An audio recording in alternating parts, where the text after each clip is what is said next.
played against some of the greatest quarterbacks of all time, Favre, Marino, Elway, played with the greatest quarterback of all time. Where does Drake Maye fit into that conversation right now? I mean, I never played those guys when they were that young, but I did play against those guys.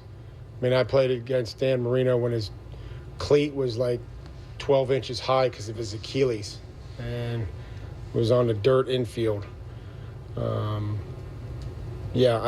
Too early in his career to understand. I think Drake's so excited just to be leading this football team, and it's fun to watch him want to prepare and get better and improve every day. You got another question, Tom? I know you were kidding. But I mean, have you ever seen a quarterback get this hot for such an extended period? I try not to focus on that. I think we focus on what's going on this week and what corrections need to be made. And the good thing is there's a lot of things that we can improve. There's so much that we can improve in all three phases, right? And still be able to win a football game. But we have to improve on them and correct them, or we're going to, the unfortunate part is you're going to have to learn from losing, and I don't want to do that. We have two football items we want to argue about today. Item number one, who's more responsible right now for Drake Maye's ascension? After we get, Drake Maye deserves the most credit for his own personal progress.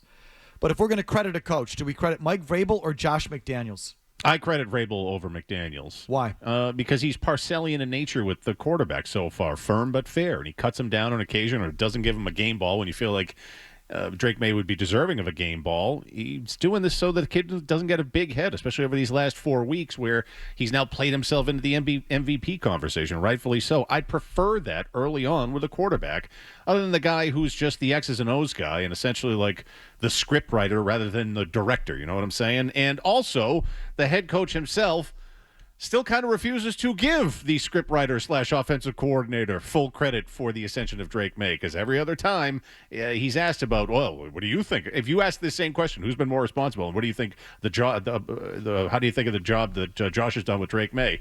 Oh, well, Thomas Brown, and this is a collaborative effort, and then he mentions the quarterback's coach as well. So to me, this ascension of Drake Maye this season over the last 4 weeks, it's more Vrabel than it is Josh McDaniels. I don't disrespect Josh McDaniels, but I agree with Jim. I go with Mike Vrabel. He's the guy that's above anybody else in terms of being the coach. I know nobody wants to give him any credit, but he did have a pretty prosperous run with Ryan Tannehill. He must have been doing something right down there.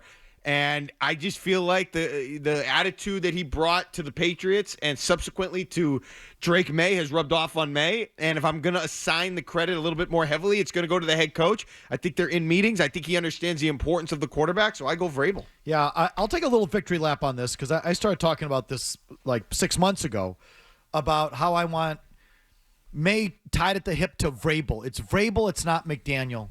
Just like it was Belichick and Brady. We don't say Charlie Weiss and Brady, even though Charlie Weiss was a good offensive coordinator and was in there and deserves some credit. It was Belichick that developed Tom Brady.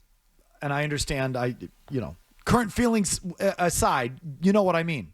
No, but early on, you got to kind of like mentally beat these guys up. Look, I ended up turning on Belichick, was sick of him at the end, but no, he was the right guy for him at the time when Brady came into the league. Absolutely. He absolutely was. And the Drake Maye is going to become elite and a champion on the intangibles. His God-given gifts are obvious and apparent, and he's got it. He has got it. He has got the gift. He is immensely talented, elite talent. If he doesn't have the makeup, it's still not going to work. It's not going to add up. And so the head coach is in charge of the makeup, especially when it's a defensive coach. I mean, that's really all Vrabel can do, but it's the important stuff.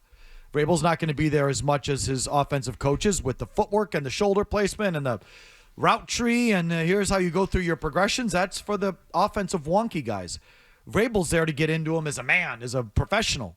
As to turn him into a leader. Remember we played a clip, you had one from training camp early on, or maybe it was a preseason game, where he was saying to Drake Maye, like, come on, like, get in there after like a positive play, like, maybe Drake Maye had been reluctant to be that guy, and it's up to Vrabel to pull that out of him. And so far, it feels like he has. So, and I think I think most people have come around on that. I mean, I argued with this with Gasper before the season. He said it's McDaniels, and McDaniels is going to be tied to the hip. McDaniels is going to be the one responsible. If he succeeds or fails, that's on Josh McDaniels.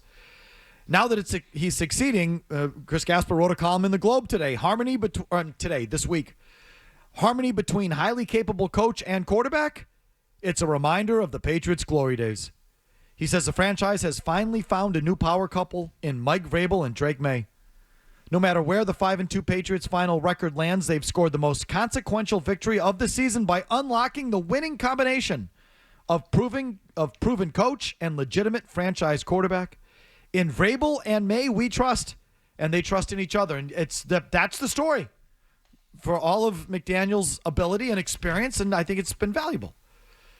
A little murky, but valuable. He's certainly in there, McDaniels is, and is certainly a factor. How much? We don't know. How much is it Vrabel's assistants like Thomas Brown and Ashton Grant, the quarterback coach, thank you. Or Downing. Todd Downing, the receivers coach. Todd Downing was Mike Vrabel's offensive coordinator in Tennessee. So between Downey, Ashton Grant, Thomas Brown, those are Vrabel guys that he's worked with that run the offense that he ran in Tennessee. And to Murray's point, every time Vrabel's asked about McDaniels, he mentions those guys or some sort of collaboration. So who knows exactly how that's being divvied up, but certainly McDaniels is a part of it. He deserves credit. The story and what it's going to go down as it should, is Vrabel tapping into Drake Maye, as it should. And I'd say any coach quarterback, other than one I can think of, certainly now, but through history, you would say is a product of the head coach. And now oftentimes the head coach is also the offensive coordinator. Andy Reid. Joe Montana and Bill Walsh. Obviously, Andy Reid and Patrick Mahomes. There's only one guy I can think of who I don't give the head coach credit. I might give the offensive coordinator credit. Can you tell me who I'm thinking about?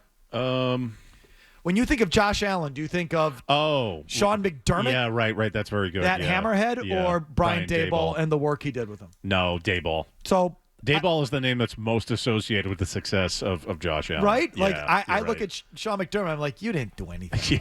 yeah, right, Really? right place, right time. Belichick did stuff with Brady. You just got to give it to him. He did.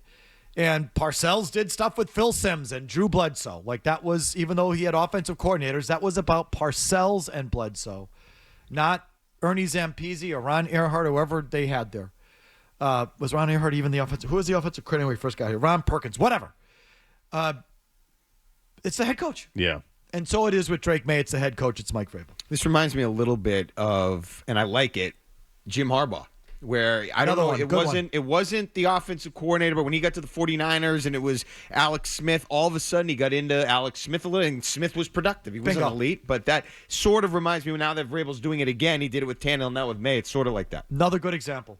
Give me another one of an elite quarterback. I mean, again, a lot of times it's the same guy. Mike Holmgren had Brett Favre, and what's his face? Mike McCarthy had Aaron Rodgers, and now it's Todd LaFleur with Jordan Love. Those are offensive coordinators who are also head coaches. Give me another case where the head coach doesn't really get credit for the quarterback. People I don't think, really associate Pete Carroll with the success of Russell Wilson when he was with Seattle. That was more about Pete and that defense. I felt like Pete discovered him and decided, hey, we're going to go with him.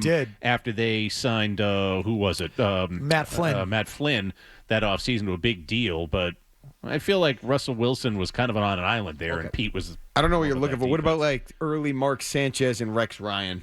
I give Rex Ryan credit. Can you even name who the offensive coordinator was there? Schottenheimer? I think it was Brian Schottenheimer. It was Brian Schottenheimer. Very good. But I can't give Brian Schottenheimer for anything. Right. I wouldn't give him credit for buying a tuna sandwich, to quote our friend Jared Stillman.